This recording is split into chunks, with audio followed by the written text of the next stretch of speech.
剧不剧透？可能会哦。课不课语？好夯密，听声音听下来，开启你的课语新技能。剧透课语，剧透课语，剧透课语 ，Let's go！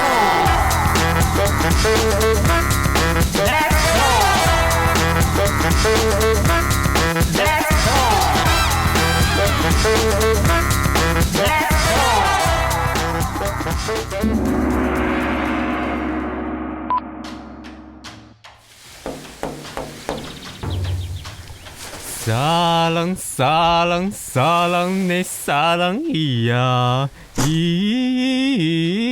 哩撒浪咿噜哒，一颗栗子姐姐。掌声鼓励，我发现你蛮厉害的哎呦，我今天很想跟你拍拍手哎，因为你真的唱的煞有其事哎。有，而且这句歌词有没有？有没有听到你的名字？有哎。对啊，没有想到可以就这样融进去，掌声鼓励！哇，听众朋友刚刚听到呢，就是今天我们要聊的一部以1950年代练习生为主角的韩剧《正年》。所以你刚刚在练习里面的那种盘手里的那种表演跟歌声，对，真的不容易耶，不容易。对，那这个呢，也是这1950年代哦，剧团练习生们他们都在练习这样子的曲调。大家应该没有想过哈，原来练习生的制度不是只有 K-pop 时代才有哦。所以你看，你刚刚唱的那个是在1950年代的盘手里嘛，对不对？对。所以早在1950年代就已经存在了。今天要介绍的介绍的这部戏《正年》，就完美重现了那个年代的练习生生活。而且，这是我超喜欢的韩国女演员金泰梨 Kim Tae-ri 她演的哦。跟大家说，这是她继2521的极剑少女2521我也好喜欢看哦。还有那个恶鬼中被恶鬼缠身的女主角之后，现在又换了另外一个灵魂，对，演出一位乡下渔村长大，拥有唱歌天分，入选剧团的练习生，对，就叫做正年。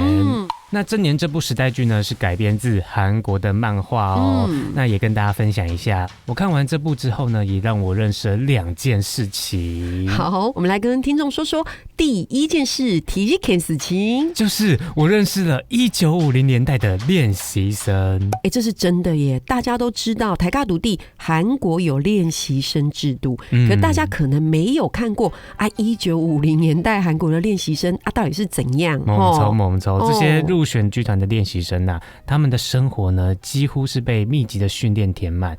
除了吃饭和睡觉的短暂休息时间，是基本上每天醒来一睁开眼就是开始练习唱歌跳舞，在那边撒浪撒浪呢撒浪。怎么办？你一唱害我也好想跟着唱哦。对，那我觉得可能跟现在的练习生唯一的差别就是他们可能没有手机可以使用。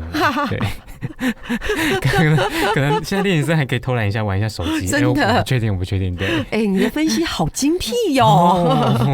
好啦，他们身为剧团练习生其实很辛苦前期不止收入微薄，还要积极争取大大小小的评选能够得到的呢都是那种比较没有台词的那种跑龙套角色。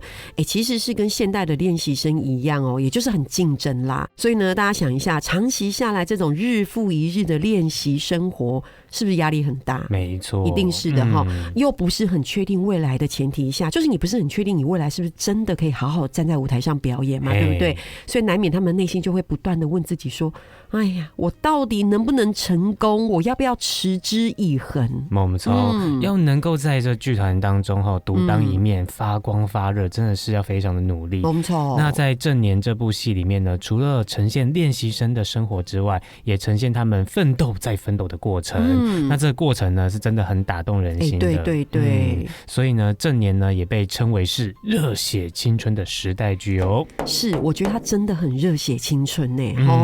正年呢，它不只是在讲国剧团的故事，更像是每个追梦者的心路历程。好了，这是你刚刚讲的第一件事情嘛，对不对？认识1950年代的练习生。阿姆一哈，那你认识的第二件事情是什么？就是我认识了1950年代韩国流行的国剧。怎么办？好想站起来跳舞哦！为什么是跳舞？就突然觉得好像哇，好兴奋哦！就哇，认识了1950年代流行的国剧耶。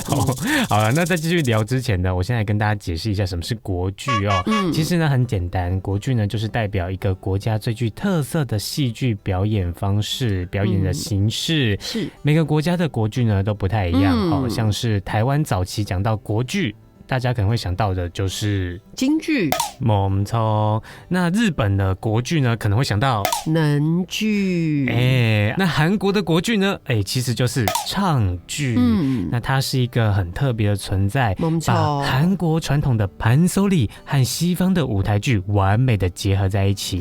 是的，那到底都带盘手礼又是什么呢？是不是先来进入本集的剧透小讲堂，谁共通？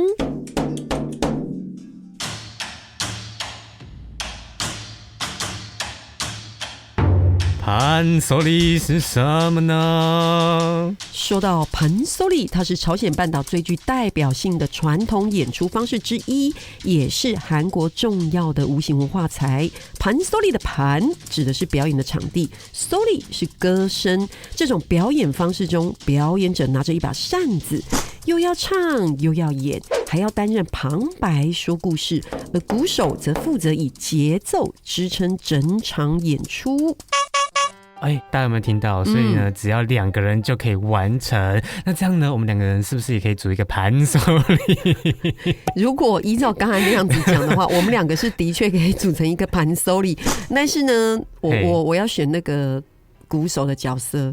那个唱啊、演啊，就交给你，我只要坐在旁边瞧瞧就好了。撒浪你撒浪你的，然后这时候就要咚咚，对对对，还要有个扇子这样啪。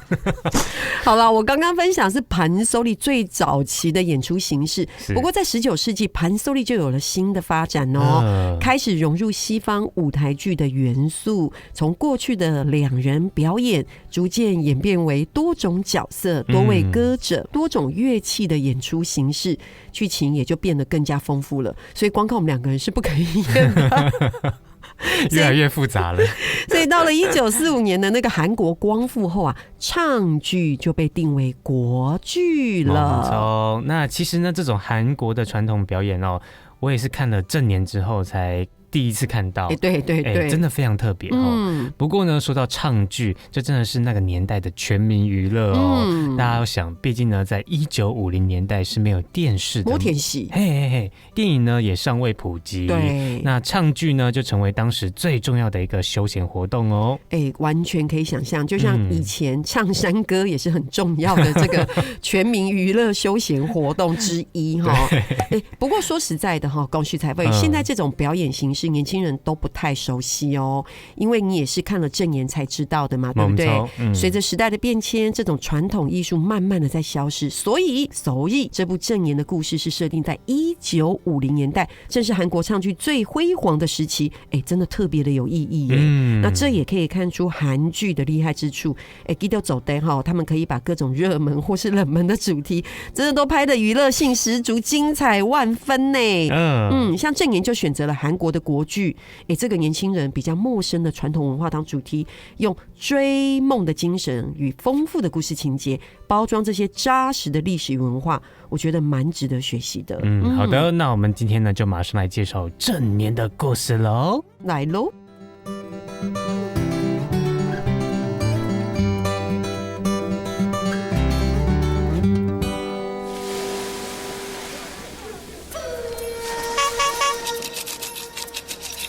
Let's go！ 윤正年本但係木浦種下賣唔嚟嘅窮苦細妹嘅。尹正年原本是木浦鄉下賣魚的貧窮少女20世紀創作嘅才情，本嘅勇士梅蘭國劇團青房嘅演員文玉權注意到，成為劇團嘅練習生。靠着與生俱來的唱歌天賦，被梅蘭國劇團的當紅演員文玉瓊相中，變成為劇團練習生。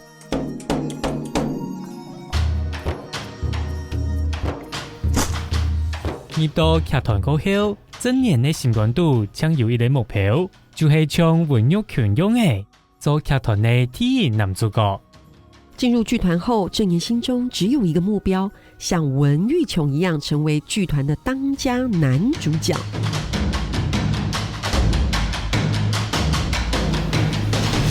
真年从国的有才情，韩国观察力没动好，天天的就伫剧团参出头。郑言凭着天赋异禀的歌声以及深入的观察力，他逐渐在剧团崭露头角。不过，因为真年练习练到太高的，送到上街，无法度唱歌的，个不将神梦给转到故乡去。不过，由于郑言过度不当的练习，导致声带受损，无法唱歌，只好绝望返乡。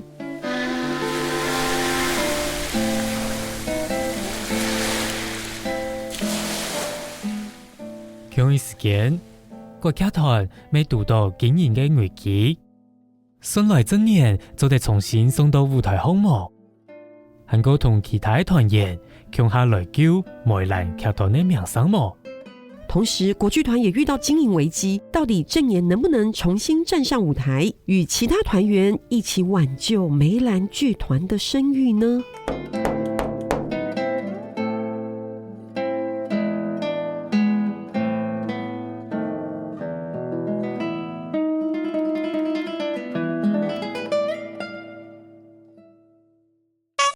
我看完了郑年这部戏之后呢，跟大家说，我还特地去找了这个幕后花絮来看哦，是发现一个超狂的事实，大家知道吗？金泰梨在拍2521的时候，她正在演那个击剑少女的同时，是就已经在准备正年了。天哪！大家又能想象吗？那时候呢，她拍摄的时候要练剑嘛，对，然后拍摄休息的空档，她还要一边学唱潘索里，然后跳那个传统舞蹈，然后在那边学木浦方言。是，然后前后这样花了大概整3年哦，这是什么神仙级演员啊？哈，真的很厉害耶。不过这也告诉我们，你看这一部戏就花了好多年的时间，对不对？除了你刚刚说的啊，因为剧中的那些传统歌曲都是他亲自演唱，那歌声听起来真的是非常的专业呢。猛冲哦，不愧是我的那个 Kim Tae-lee， 你知道吗？他不是你一个人的金泰梨，他是大家的啦。好了，分你哈。而且呢，甚至连那个指导他的盘搜仪大师都说，有机会的话想收他为徒思密达，就有机会的话想收他为徒思密达。请问一下，你这2句有翻译到吗？你2句都是在讲中文的，你跟面好啦，而且呢，大家在看正年的时候，可能会发现金泰梨讲话的腔调呢，跟他在演出其他作品的时候，听起来不太一样呢。这是因为金泰梨呢，为了要演好木浦渔港少女的角色特别下了一番苦功来学习木浦的方言。方言是同一种语言在不同地域演变而成的一个变体就像韩文啊，木浦地区和首尔地区虽然都说韩文，但口音和用语都有所不同，也就形成了各自独特的地方特色啦。没错。那韩国各地的方言呢，最明显的差异就是感叹词。韩国人呢，常常就可以从这些细微的地方来辨认出，你是从哪里来的？真的，这个非常重要你想想看，一个角色的口音啊，能够让观众立即掌握他的成长背景、地区特色，甚至是社会阶层和教育程度啊。说到口音的重要性啊，你知道吗？我想到一个非常好的例子就是我的偶像。你的偶像是谁？我的偶像是金泰梨我的偶像是凯特温斯雷。你知道吗？他在《东城奇案》的这一部戏里面的演出啊，就有特别去学那个口音。你知道凯特温斯雷是哪一国演员吗？英国。没错。England 对吧？那他是英国演员，但他在《东城奇案》中呢，他饰演的是美国宾州德拉瓦县的警察。这个地方最大的特色就是当地独特的德拉瓦口音 Delco accent。所以凯特为了要完美诠释这个角色，一样每天苦练当地口音，直到能够很自然流畅的说出德拉瓦腔。那他的努力呢，也获得了极大的肯定。不只赢得了观众的赞赏啦，更因此获得艾美奖的肯定。哇，不好意思，因为有点替他开心。很厉害耶。对啊，所以这个例子就完美的证明了口音不只是改变说话方式，更是演员彻底融入角色的重要功课。真的，你看那个金泰梨在剧中木浦方言的口气，很道地又很自然。对，那听说呢，他为了更融入情感，他同一句台词呢，还请那个语言老师录制了各种语气的录音档。你知道他 iPad 容量吗？已经爆满了。光是那个对不起就分成比较凶狠的版本跟比较亲切的语气我用客语来举例好了。先来个凶狠版本，像是对不起，客语是歹势，对不对？那凶狠版可能就是哎呦歹势哦。然后再一个比较有气质一点的歹势哦，对，这两种语气就不一样是不一样的感觉。那你可以学老人家的吗？歹势。那你可以学那个小朋友的吗？歹势，不错呢。那你可以学市场的吗？歹势哦。真的完全都不一样的感觉，但它都是歹势齁。对，所以听起来是完全不一样然后要选择哪一种呢？也可以看这剧情跟角色的需求。而且呢，金泰梨呢，甚至还跑去这个木浦的市场，还有公车站，去偷听阿公阿婆，对，他们在那边聊天讲话。对，那这些点点滴滴呢，都能看出他对女主角正年这个角色的努力真的是很用心的一位演员而且剧中呢，其他演员也一样都花了好几个月的时间呢，严格特训盘搜力和传统舞蹈一定的啦就是为了要呈现最道地的国剧。这部戏还有个很大的特色，你知道，就是那个剧组还巧妙的把很多国剧的经典故事编进剧情里，变成剧中剧的形式。其实大家可以想象啦。好，那剧中剧也可以叫做戏中戏，这是编剧在写故事的一种手法。那举个正年的例子来说像是金泰梨呢，在这部戏中，他扮演了歌唱天才尹正年。对，那他在剧团进行公演的时候，扮演韩国传统经典故事的《春香传》里面的第二男主角房子。所以那个第二男主角的名字叫做房子。对，他的名字叫房子。对，好，所以简单来说呢，他的第一个身份，金泰梨扮演的国剧演员尹正年。就他在这部戏里面，他本人是扮演尹正年，没错啊。对，那第二个身份呢，就是尹正年在戏里面演出了另外一部戏的第二男主角，名字叫房子。所以他是戏里面的第二男主角房子。那这种特别的编剧手法，就让整个故事变得更丰富了，也创造出不同层次的戏剧效果。猛抽所以这个戏中戏的设计呢，真的让我的偶像金泰梨很累呢。是大家的金泰梨。是我们大家的金泰梨所以呢，这也表示他真的很厉害。金泰梨呢，他完美的诠释了角色从素人到专业演员的转变过程。他先展现了尹正年不会演戏的一面，再细腻的刻画出尹正年从素人到专业演员的成长历程，真的是很棒，对不对？当然，所以金泰梨这种影后级的演员要演一个不会演戏的演员，反而需要更扎实的演技功力。没错。那另外呢，我也还想分享这戏里面让我印象很深刻的情节，就是1950年代的疯狂粉丝。我觉得这个一定要分享，我觉得太精彩了。对，我一开始呢不觉得1950年代的唱剧会有什么追星族就算有又能做出什么样疯狂的举动呢？对不对？没想到我看了正年之后，我真的吓到真的吓到这些50年代的追星族呢，他们的行为举止一点也不输给我们现代的狂粉完全不会输。1950年代呢，也有偶像名字的应援布条，真的。对，还有鲜花礼物，也会呢每天守在这个剧团前面。然后剧场的外面呢，也会卖这个演员的照片卡。所以我们现在看到大家买的那个小卡，其实在1950年代就有了，你知道吗？现在大家还有那个小本本来收集那些演员或是偶像明星的小卡卡。我是曾经有个小本本收集电话卡。你是收集电话卡？因为那时候还没有手机，我以为你是收集简报没有打公共电话，是会收集电话卡。好，对不起，所以他们现在真的都会收集那个小卡，对不对？对。不好意思，人家我们1950年代就有了。所以1950年代这个现象呢，我觉得可以堪称是偶像周边商品的始祖了。我觉得是。其实早年的粉丝真的很不得了。我听我妈妈说过啊，梁山伯与祝英台那时候很红的时候啊，那个凌波跟乐蒂走到哪就有大批的人潮守候。你说凌波跟乐蒂？哦，好。对不起，他们超红的，黄梅调而且他们红到什么程度呢？他们走到哪都还需要军警帮忙维持秩序。不好意思我们是军警帮忙维持秩序。所以大家可以去那个上网 Google 一下凌波跟乐蒂，有当时的照片，一定有，一定有，我就有看过。你知道就是因为有这样维持秩序啊，才能够搭车进入市区。而且我跟你讲，一到市区不得了，哇，阴散阴回，真的是所到之处人山人海，盛况不输美国总统访台，不输现代的韩流明星，不好意思，也不输好莱坞巨星，好不好？所以他们那时候是现象级的，可以这么说，紧息。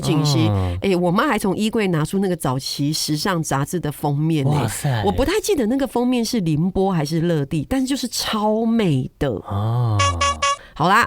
回到这部戏《正言》正言的编剧郑恩英曾经提到，国剧粉丝团其实是韩国粉丝俱乐部文化的开端这跟今天的大众文化有很深的连结。你刚刚讲那些细节啊，都展现出国剧粉丝跟现代大众文化之间那种很有趣的重叠感呢。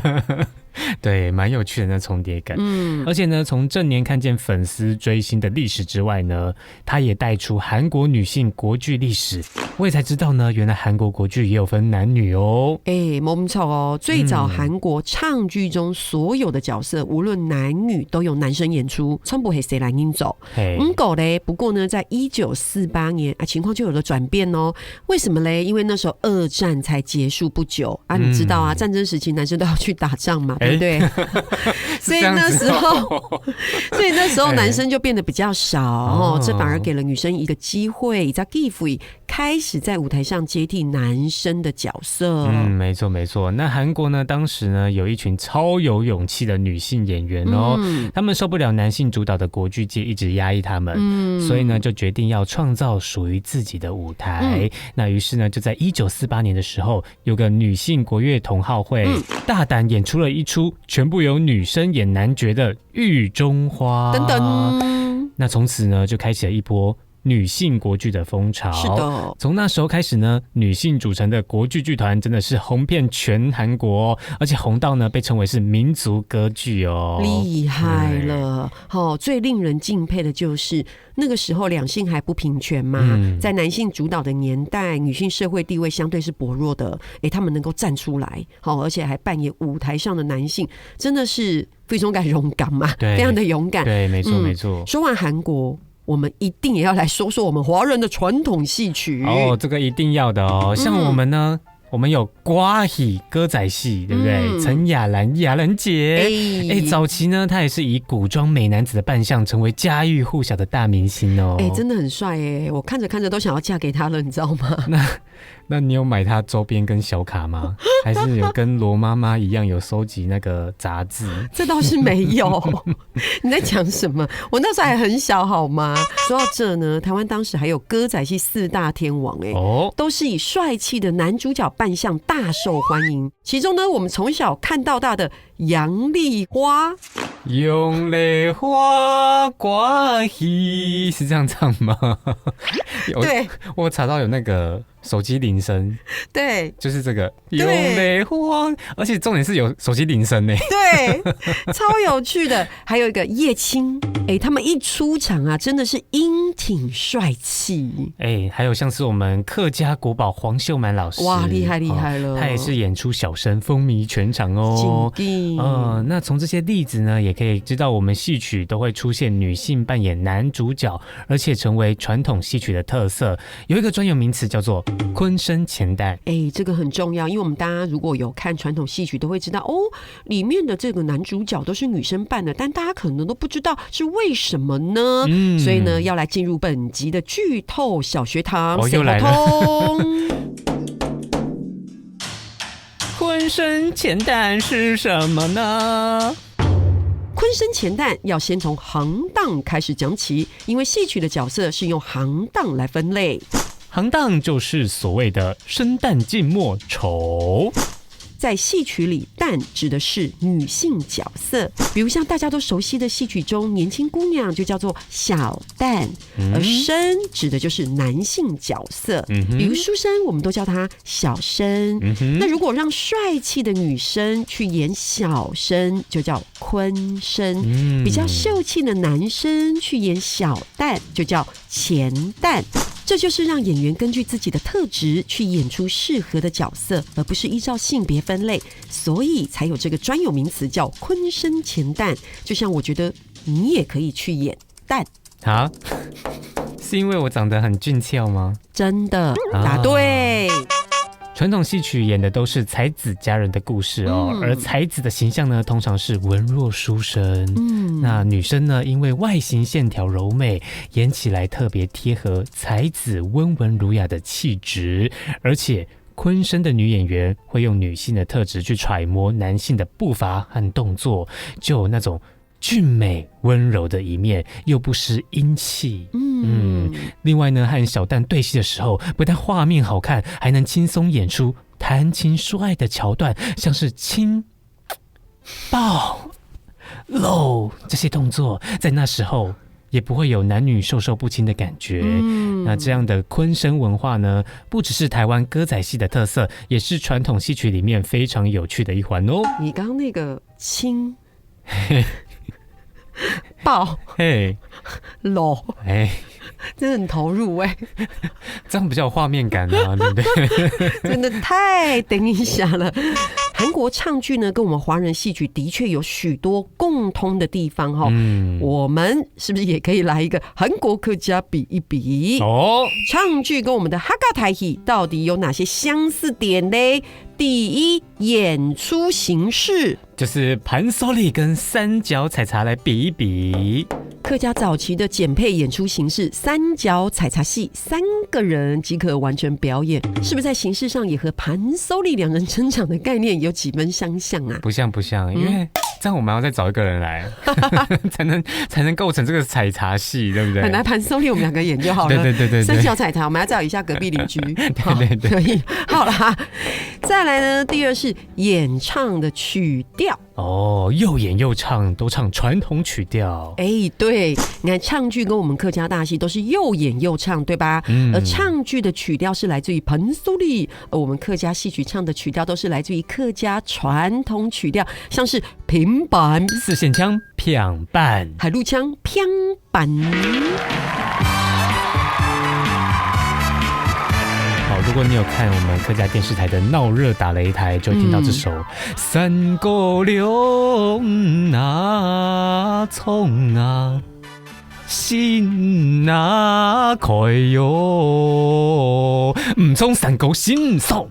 闹捏大擂台，闹捏叫下来，开场就会唱这个平板，一定要啊，一定要，而且就是我刚喊那个 slogan 闹捏大擂台，闹捏叫下来，对，就是这样。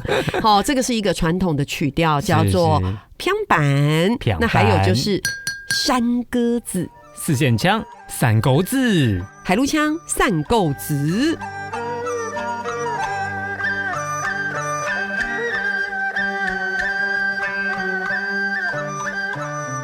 江山流来流那水呀，河风流来攻那。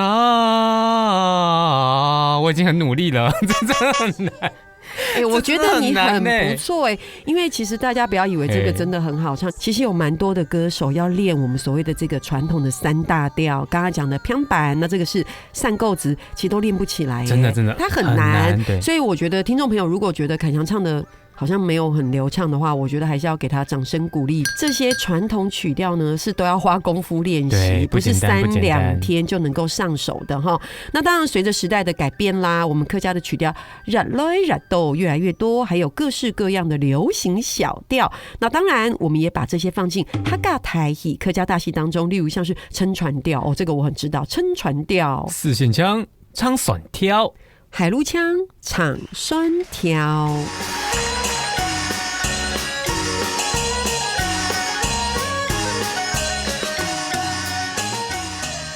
张年里来呀，是新年，行路夫人啊真存钱哦，老公走么就散不叫，风啊流啊歌就带满肩哦，哎呀老弟嗨，嘿呀老弟嘿，嘿呀老弟嘿呀一朵，嗨呀老弟嗨，嘿呀老弟嘿，嘿呀老弟。不是要继续唱吗？刚刚那个嘿也是我自己加的。好的，以上就是阿克熊不专业的分享这3首歌。好，那这些呢也都是在客家大戏会出现的曲调音乐哦。老实说真的蛮好听的啦。我觉得很好听啊。亲自唱过觉得更好听，而且我也觉得非常的难。希望老师可以手下留情。我确定老师听了肯定觉得非常的不及格，但是我们是很认真在分享。对啊，纯分享哦。是的。还有呢，最后一点是韩国唱剧有经典的春香传，对不对？对。不好意思，我们也有。对，我们客家大戏呢也有经典的张三郎卖茶，卖茶四线腔。总三龙卖茶，海陆腔总三龙卖茶。好了，我想正言描述的1950年代嘛，对不对？无论是在韩国还是在哈嘎粽，戏曲与音乐的结合都是生活中不可或缺的文化亮点，对不对？对。当时呢，这些戏曲的演出形式不仅是观众的视听享受更承载了人们的欢笑与情怀。所以啊，台家熊款在没有电视的年代，某天戏后款嘛，那戏台上唱的每一句台词，每一段旋律，都让哈嘎粽客家庄充满了活力与温暖。真的也会成为乡里间共同的记忆耶，是不是？所以今天呢，分享的这个正言呢，是以戏剧为包装，巧妙的将传统改文法重新呈现，让我们看见这些老文化其实并没有很遥远哦，它依然可以触动现代人的心。透过创新表演形式，传统文化不仅得以传承，还能与年轻族群建立连结，就像是与阿凯翔建立连结来延续其中的智慧与美好。对，正如这俗话说语言源自于生活爱看戏的客家人呢，为我们留下了许多跟戏曲相关的谚语还有智慧所以呢，今天我们的客不客语就会带大家一起来认识这些客家传统曲调以及戏曲相关的漏故撵仪俗谚语啦是。所以呢，马上来进行客不客语时间 Let's go。 好的，我们刚刚有教到哈嘎客家的传统曲调，像是这个平板、四线腔、平板、回流腔、平板。好，再来就是山歌子，对，还有山歌子的客语四线腔，散狗子、海陆腔、散狗子。等一下因为其实我们客家的这个传统曲调是3大调我们教了2个大调，一个是平板，一个是山歌子，还有另外一个大调是老山歌。四线腔老山歌，海陆腔老山歌。所以呢，我复习一下可以吗？好，平板、散狗子、老山歌。平板、散狗子、老山歌。好的，再来呢是客家小调撑船调，四线腔唱酸调，海陆腔唱酸调。另外呢，还有我们刚刚有提到的客家大戏经典故事张三郎卖茶，四线腔总三龙卖茶，海陆腔种上龙买茶。不管大家学怎么样，至少知道卖茶买茶。四线腔卖茶，好有趣哦。好的，接下来我们要分享几句跟戏曲相关的露骨演绎，可以看出我们客家人真的很爱看戏哦。首先，再怎么样经验老道的演员啊，跌下舞台也是在所难免的事情，对不对？怎么马上就要感觉在亏他们？不是，我是为了要分享露骨演绎，所以我们就有一句露骨演绎，很可爱，很可爱。这句就是四线腔，落稀跌落旁，难免。回到腔，落稀跌落旁，难免。中文呢就是老戏跌落棚，难免。对啊，哎呀，难免的啦。好的，那这句露骨演绎是用来安慰人的，意思就是说啊，人难免都会犯错哦。OK， 好的，再来听一句第二句。看戏的时候，个子矮小的人常常被较高的人挡住。为什么都是这种情境剧啊？好可爱哦！看不到戏台上的人在演什么，所以旁边的观众笑，他就跟着一起笑。好有意思哦！你看这个情境。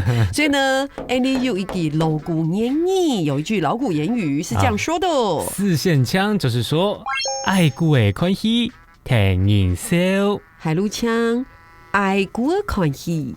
听音笑，中文呢就是矮姑仔看戏，这个要怎么念呢？好了，我用华语哈，华语就是说矮个子看戏，跟着人笑。是的，好，其实这句话很有趣，它是要讽刺人，不懂要装懂。就其实你根本就没有看到戏，人家笑你就跟人家笑，所以你根本不懂啊，你在装懂，对不对？对，好，我们要来教下一句，也是一样看戏的情境哈，大家感受一下。如果说盲人去看戏呢，是不是就只能靠耳朵听？就会变成所谓的听戏。那我们也有一句安永改露骨演绎，就系四线腔，抢名的看戏，堂上无经验。海陆腔，抢名的看戏。堂上摸眼瓤中文就是盲人看戏，听声不见影。是的，那这句是用来形容听到未经证实、缺乏根据的话，有点类似现代人常说的道听途说。有趣的事情是，我觉得哈嘎楼族共就客家祖先不只是告诉我们要谨慎判断消息的真假，还提醒我们看戏的智慧。没错，没错。所以呢，接下来俩给楼公演绎呢，就更有深意了。四线腔，看戏爱睇戏文太医，总人爱说人情义理。海陆腔，看戏爱睇戏文太医，总人爱说人情义理。那这句俗谚很有趣哦，他把看戏和做人做了巧妙的连结。看戏不能只看热闹，要懂得剧情。同样的，做人处事也不能只是看表面功夫，更要懂得人情世故的道理。对，所以它的中文呢，就是看戏要知道戏的内容，做人呢要懂得人情义理。没有想到吧？我们客家人看个戏还可以有这么多的俗谚语。对，没错。所以我们客家人呢，是不是懂有资非呢？是不是很有智慧呢？好的，那今天的剧透客语就到这边咯 ，and 好拜见，好拜见。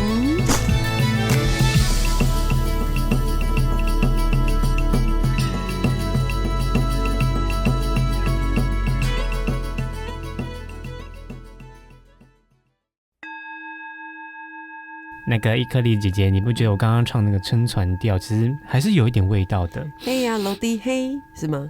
嘿呀，烧焦味。嘿呀，楼梯嘿，好，其实我真的很想学这三大调可是里面真的有点难。难的原因是因为那个牵声这个技巧，对，我怎么学都学不来耶。那很难啊。对啊，其实牵声的意思呢，就是特意把语音拉长，而且它还是自由拍哦。自由拍超难，而且呢还要加一些虚字。你看，像是那个这句歌词，就你刚唱的，对，青山山绿水好风光。那唱的时候呢，要这样唱，我念歌词哦。好，青山遛我，阿绿水哟，好风遛我，来光那那个就是牵声，你知道吗？对，中间那个断的地方也都是牵声，真的非常的难呢。对，所以呢，我们再来唱一次，江来。不让我唱就是了，江山柳。好，谢谢。